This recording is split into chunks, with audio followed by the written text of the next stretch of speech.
Hello everyone, इस video में हम डिस्कस करेंगे नॉर्मल इम्यून सेल्स और उनके फंक्शंस के बारे में। ठीक है, तो हमारे बी सेल, टी सेल, इनका क्या फंक्शन है, मोनोसाइट मैक्रोफेज का क्या फंक्शन है, मास्ट सेल का क्या फंक्शन है, ठीक है, न्यूट्रोफिल का क्या फंक्शन है और इओसिनोफिल का क्या फंक्शन है, तो ये इस वीडियो में हम डिस्कस करेंगे। तो सबसे पहले देखो लिम्फोसाइट का क्या फंक्शन है। तो लिम्फोसाइट्स जो हैं वो मास्टर हैं इम्यून सिस्टम के, ठीक है, they are master of immune system.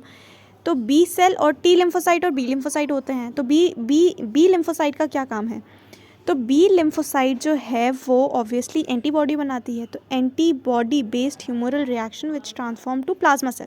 तो एक लाइन लिख सकते हैं कि एंटीबॉडी बनाती है, ठीक है। बी सेल क्या करती है, बी सेल एंटीबॉडी बनाती है, ठीक है। और टी सेल, अब टी सेल क्या करती है, टी सेल जो है वो तीन कैटेगरी में, टी हेल्पर सेल होता है, एक टी सप्रेसर सेल होता है और एनके नेचुरल किलर सेल होता है, ठीक है। तो ये तीन कैटेगरी हैं टी सेल की।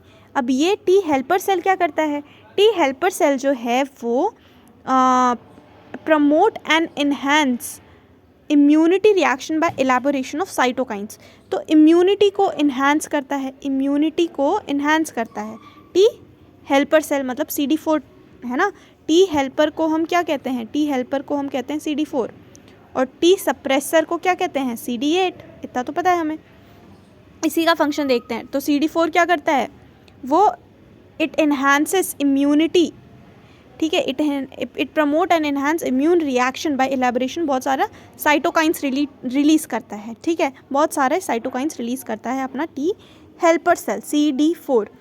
अब टी सप्रेसर सेल क्या करता है, वो इम्यून रिएक्शन को सप्रेस करता है but are directly cytotoxic to antigen. और CD8 जो है वो डायरेक्टली एंटीजन के लिए साइटोटॉक्सिक होते हैं, मतलब जाके उसको डिग्रेड कर देंगे, ठीक है। ये साइटोकाइंस की हेल्प से डिग्रेडेशन ही करते हैं CD8, ये डायरेक्टली सप्रेसर है ना इसका नाम। तो एंटीजन दिखा इसको, CD8 गया और इसने इसको डिग्रेड कर दिया, ठीक है।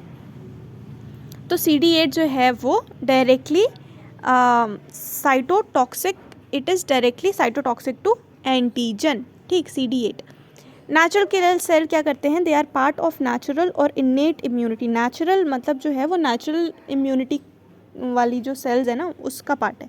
They cause antibody dependent cell mediated cytotoxicity. तो ये क्या करती हैं, एक बड़ा सा वर्ड है ADCC, क्या है word, ADCC। So antibody, D से डिपेंडेंट है ना, एंटीबॉडी डिपेंडेंट सेल मीडिएटेड। तो antibody dependent cell mediated cytotoxicity करवाती हैं ये। इस तरीके से वो इम्यून रिएक्शन में हेल्प करती हैं। कैसे, antibody dependent cell mediated cytotoxicity करवाती हैं, ठीक है। They are part of natural immunity, innate immunity and they cause antibody dependent cell mediated cytotoxicity. कौन, नेचुरल किलर सेल, ठीक है। तो ये लिखना है हमें। अब है, तो हमने लिम्फोसाइट के फंक्शन को पढ़ लिया। लिम्फोसाइट में बी सेल एंटीबॉडी बनाता है, टी सेल तीन टाइप, CD4, ठीक है, जो साइटोकाइंस रिलीज करा के इम्यून रिएक्शन को इन्हांस करता है, CD8 डायरेक्टली एंटीजन को जाके साइटोटॉक्सिसिटी से उसको डिग्रेड कर देता है, ठीक है। और नेचुरल किलर सेल जो है वो इन्नेट इम्यूनिटी का पार्ट है ना, नेचुरल इम्यूनिटी का पार्ट है and they cause antibody dependent cell mediated cytotoxicity. इतना क्लियर है, हमने लिम्फोसाइट के फंक्शन पढ़े अभी। अब है मोनोसाइट और मैक्रोफेजेस। मोनोसाइट और मैक्रोफेज के बहुत सारा फंक्शन है। एक फंक्शन हम सबको पता है कि वो फैगोसाइटोसिस का काम करता है, मैक्रोफेज क्या करता है, फैगोसाइटोसिस का काम करता है, ये हमें सबको पता है। और भी काम है। सबसे पहले मोनोसाइट और मैक्रोफेज क्या करते हैं, वो एंटीजन को रिकॉग्नाइज करते हैं कि अच्छा ये एंटीजन है, ये फॉरेन है, ठीक है, एंटीजन को रिकॉग्नाइज करते हैं, ठीक। उसके बाद फिर उसको फैगोसाइटोसिस से फैगोसाइटोस कर लेते हैं। फिर सिक्रीटरी फंक्शन भी है। ये मोनोसाइट और मैक्रोफेज ना कुछ ग्रैन्यूल्स भी सिक्रीट करते हैं ज़रूरत पड़ने पे, ताकि वो अच्छे से ही डिग्रेड कर पाए इनको, एंटीजन्स को, ठीक है। एंटीजन मतलब फॉरेन बॉडी को, ठीक।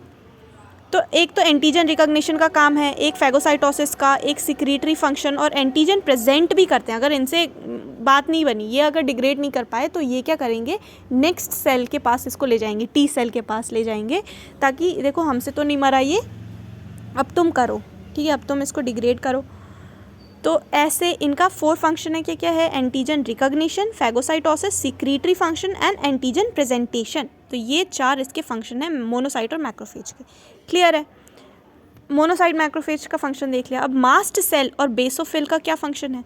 तो मास्ट सेल और बेसोफिल जो हैं वो वुंड हीलिंग में, एक तो वुंड हीलिंग में मास्ट सेल जो हैं वो आती हैं, और एक आता है और एलर्जिक रिएक्शंस में भी ये लोग काम आती हैं, मास्ट सेल और बेसोफिल, ठीक है।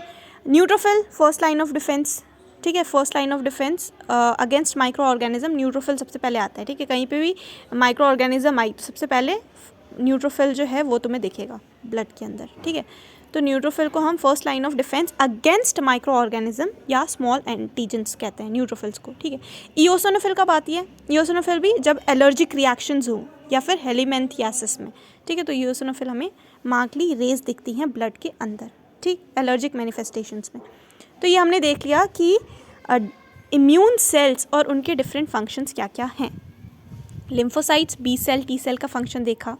मोनोसाइट और मैक्रोफेजेस के 4 फंक्शन देखे हमने। एंटीजन रिकॉग्निशन, पहले रिकॉग्नाइज करेगा, फिर फैगोसाइटोसिस करेगा, और फिर सेंसरी फंक्शन, ठीक है, सिक्रीटरी फंक्शन है ना, मोनोसाइट और मैक्रोफेज का सिक्रीटरी फंक्शन भी होता है, ग्रैन्यूल्स भी सिक्रीट करते हैं, ठीक है।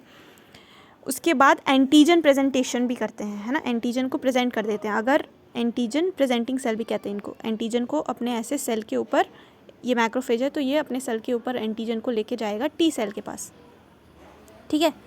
तो ऐसे होता है इनका काम, ठीक। और mast cell, basophil wound healing याद रखनी है, और allergic reaction, neutrophil first line of defence, और इओसिनोफिल एलर्जिक रिएक्शन और हेलिमेंथियासिस में। तो ये हमने देख लिया, ओके, इम्यून सेल के फंक्शंस।